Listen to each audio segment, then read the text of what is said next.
moving on to the Pacers, and I said earlier they are probably the most relevant team in the league.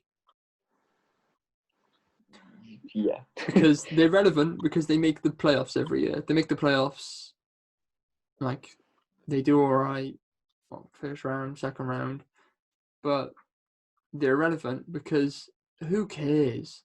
Who cares about the Pacers? They're just consistently eh. Yeah, They're consistently meh. They're just eh.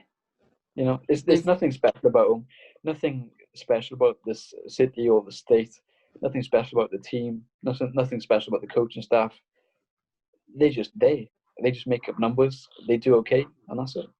they've got Oladipo, who I don't think I've seen him play basketball for about 4 years. Since he left OKC, I don't think I've seen him wear a jersey. They got like Miles Turner at center, who's just so bland. Such a Good defender, but yeah, offensively, he's just hard to watch. yeah. Just so like I don't care. Like so much like he's a good center, but like I couldn't care less. They got Sabonis, who I love from OKC days, didn't want us to trade him, but now he's proven how good he could have been for us, for them. But again, it's like I like Sabonis. He's gone to the Pacers, and I come like, oh, I forgot Sabonis played basketball. It's like, who are Who are Pacers fans? Who are they? Do they exist? Do they exist? I don't know. Where are you? Like, tweet us.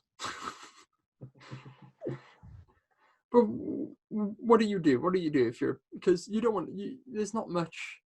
You don't want to change too much because, like I said, it's going all right for them.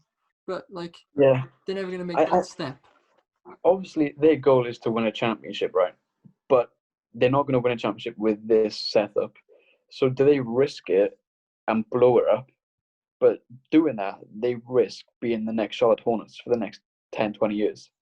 No, I think the situation, they need to be okay with just being okay. They don't want to get too big for the boots. Just accept the fact that you're an okay team, and if you just continue on this course, you will be an okay team for the foreseeable future. That should be good enough for Indiana, I think. They just, I saw Oladipo wants out. He wants to get traded, but who wants to trade for an injury-prone 28-year-old shooting guard who's coming off a very serious injury and who's due to get paid soon, and he wants max money? No one's going to want that. So it's a weird situation. But then again, they got TJ Warren. He looked like Kobe in the bubble. So who knows? Maybe he could emerge as a star. Unlikely, but I think Indiana and their fans, they sort of need to cling on to any bit of hope, any bit of excitement, because even their brand of basketball is not very exciting. And they fired their coach because of it, but now they brought in an unproven coach from Nick Nurse and the Raptors. So who knows? That could be a stroke of genius, or it could completely backfire. Yeah, I would say not blow it up, but trade Oladipo, trade Miles Turner, and just see what you can get. Because it wouldn't be blowing it up because you're not trading them for like high picks, and just try and trade them for like smart moves and just see just try and build something. Try and build a team. I don't know. Yeah, they've Just got a team there, just not a very competitive one. yeah, like they're not going to get very far with that team. They'll always lose like the first round of the playoffs. But should they be okay with that? Because it's not going to get much better. Because they'll never attract players in free agency. No one's going to say, "Oh, look at Indiana. I want to go there." Like no one says that.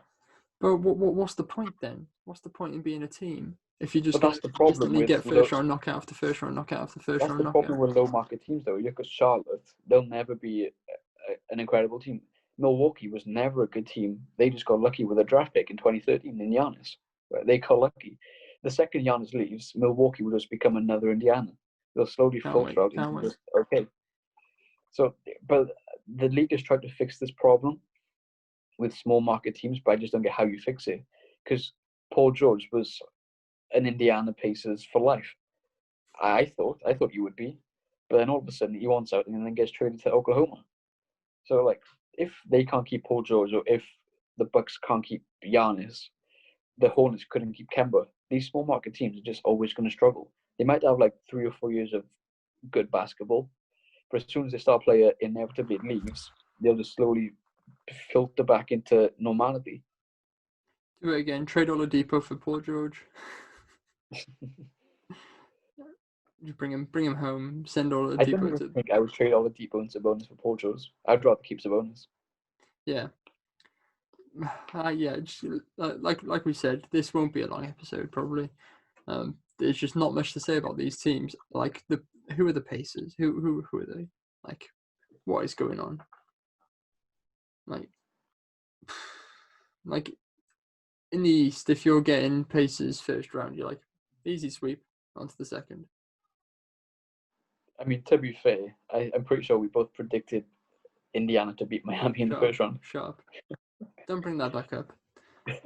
My statement was fine. Everybody was like, "Oh yeah, I agree with that guy. Yeah, that's fine." Don't bring up that we were like I said, we were idiots back then. We didn't have a clue what basketball was.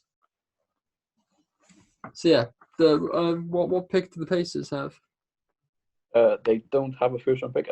Well, Milwaukee got a first rounder, and they've got a second round pick. Let me have a look. They got pick 54. That says it all. No, then. not ideal. They got no draft picks, no money, a star player who wants out, and a rookie head coach. No ideal. Not very ideal. Trade Oladipo. That's my advice. Because what are you even going to get from him? Not much. Like, obviously, I haven't looked too much into Oladipo's trade value, but speaking from a Philadelphia perspective, if we were to get Oladipo, I would only be willing to give up Al Horford on a first round pick, and maybe Jay Rich, the same package for Buddy Hield. That's all I'd be willing to give up for him. I wouldn't even consider giving up Matisse or Shake Milton, Furkan. It's not worth it. I just don't get why Oladipo is rated so highly. No, he had a very good season. His first in Indiana, I was 23 points per game. Then that quad injury, just completely wiped him out for 2 years. And last season, averaged 14 points, but that was him getting back into rhythm. So maybe next season, once he has like a full year under his belt, he might. I wouldn't say get back to his old form of 23 points per game. But if he can get to 18, 19 points, I think that's a good enough return for him. Yeah, well, I watched him at OKC. Wasn't impressed. Left. Brilliant. We got Paul George. Yeah, Steal. He improved a lot since then, though, I suppose. Yeah, and like I said, I'm not sitting around watching Pacers games. I don't know what he's up to. Yeah, I've never really been a big fan of him, and I like players that shoot mid-range. But Oladipo, not for me. Good luck, Pacers. Going to be another boring season for you guys. Well, it depends. Do Pacers fans enjoy sitting through it? Probably not. Better than being going a off the Hornets fan. subreddit, definitely not.